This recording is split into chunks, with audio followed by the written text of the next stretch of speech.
Afternoon everybody, welcome back to the channel. So this week what we have managed to do is we've made a start on some winter beans. We planted a little bit ourselves, we've got some contracting next week. It's all been put in with the Claydon.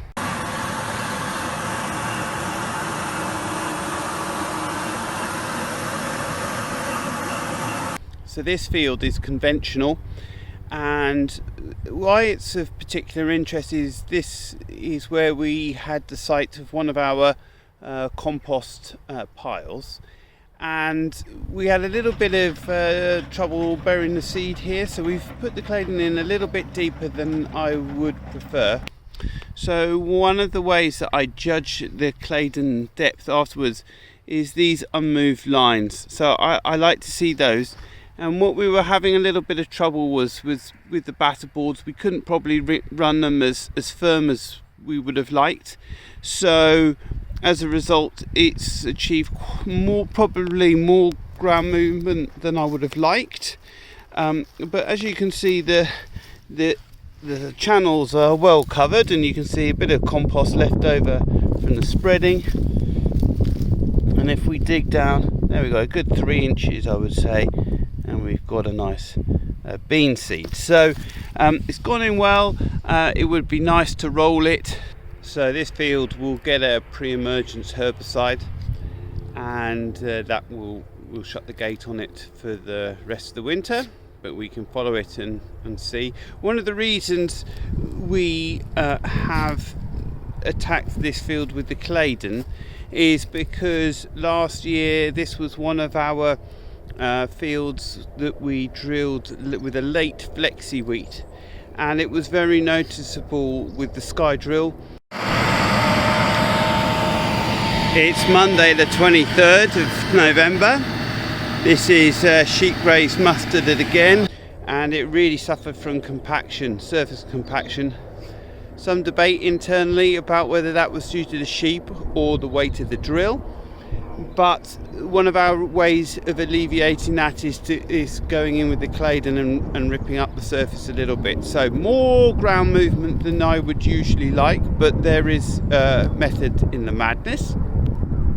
No videos of compost spreading this year, but it was just done with rather than a spinning disc spreader, it was just done with a conventional K2 rear beaters. Behind me you can see the aftermath of the compost heap, and one of the things we learnt from our composting experience the last couple of years is better siting of our compost heaps.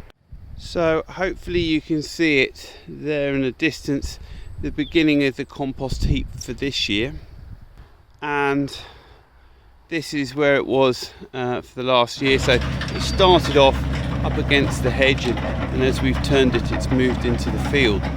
But having it actually in an arable field is not that helpful, because you're really quite limited on your ability to move it. Hence why it's out in the grass field for next year. And this one this was a lot of tree waste in this one.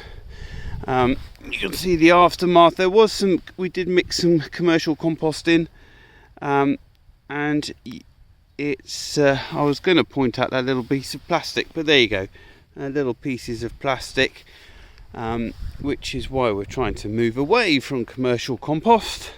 But in any case, we're finding it pretty expensive this year. The other thing is that in this particular field we did run the shakerator through and did loosen underneath the compost heap, hence this sort of slabby look to the surface, where we've run the subsoiler and we've gone through with the Claydon drill. So compost heaps aren't without their challenges, but overall pleased to be able to move on. That we've got another chunk. It's not a particularly big block here, about 15 hectares of winter beans, but we've got quite a lot of contracting beans to do next week, so that's good. And our minds are moving forward onto Christmas turkeys. So So elsewhere on the farm, this is the site of last year's compost heap, and learning from our mistake, you can see it's a grass field. When we started tipping here, it was an arable field, and then here's the run for the windrow for this year. And this is it's got a lot of grass, probably grass, wood chip and horse muck mix. So it hasn't been turned yet, it's just been dumped here.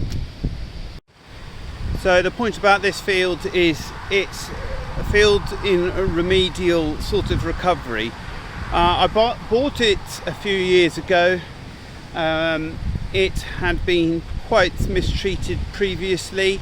It had the previous owners next door, and so it's slightly off-lying for him, and he'd always carted the straw off. He had beef enterprise as well, so carted the straw off and ploughed it consistently every year. So big loss of organic matter. And so really we've got a diverse lay here, and what we're trying to do is just give it a chance to recover, hence why it's getting compost, and it's in a multi-species grass lay.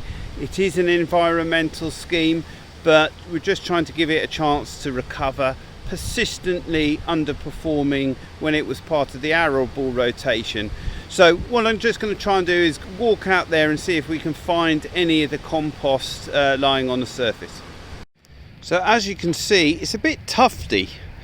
We did get an early cut of hay off this field. I would like to graze it, but I'm treating it a bit like a deferred grazing. I'll probably get someone in over the winter. One of my issues is that there's a footpath running down the edge of the property, and being a long-term arable lay, it hasn't got any fences, so we need to sort that out.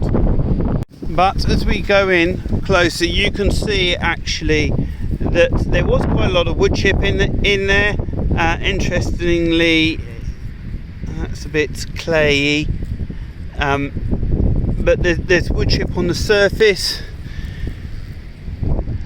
But that's what I'm sort of looking for, is a degree of wood chip in here, because I'm trying to build up the friable element, the inert element of the topsoil, high carbon source to help feed the fungal element within the soil, not just bacterial. So as you saw from earlier, getting rid of these compost heaps and how to treat them is actually quite difficult, and I don't think we should underestimate the costs associated with the compost. You've got the compost turning, the delivery of the material. My focus is increasingly turning to plant related green manures rather than compost, simply on the expense basis. And if you revert to my video a couple of weeks ago where we did the GAI calculation for nitrogen content, if we can generate 120 kilos of N simply from growing a cover crop, then really that's sort of over half our nitrogen requirement. And I think that it will be increasingly my focus going forward. So thank you very much everybody for watching. Please remember to give us a thumbs up and subscribe.